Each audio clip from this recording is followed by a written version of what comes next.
Inna lillahi wa inna ilayhi raajicuun. Naf kastaaba way dhimanaysaa, waana mid ku xukuman geerida, balse waa lagu kala horreeyaa. Safarkan shilka ah waxaa ku geeriyooday Muniish Mustafe oo baraha bulshada caan ka ahayd, islamarkaana dhallinyaro badan ka dhiirigelin jirtay oo wax badan oo wanaaga ayay u qaban jirtay, islamarkaana ku soo gudbin jirtay mid ka mida social mediyaha loo garan og yahay YouTube-ka. Inna lillahi wa inna ilayhi raajicuun.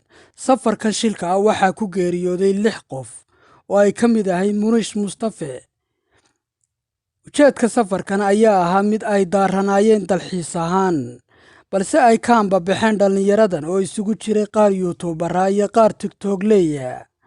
Balse geerida naxdinta leh ee lagu soo warramayo ayaa ah mid gaadhigu u qarxay dhallinyaradani, gaadhi kalena dhakada kaga yimi. Inna lillahi wa inna ilayhi raajicuun.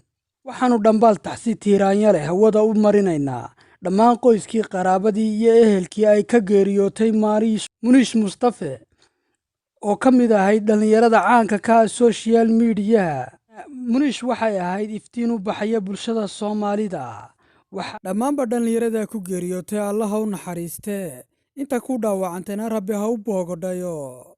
ujeedin meydadka halkan waxaa ka dhacay shil laga yaabo meydkaas oo ujeedin gaari dhan oo meeshan ku qarxay migrate ujeedin xagga dadku si u dhooban yihiin ilaahowna badbaadi 6 qof hadda meesha ku dhimatay oo ka mid tahay gabar Muniish.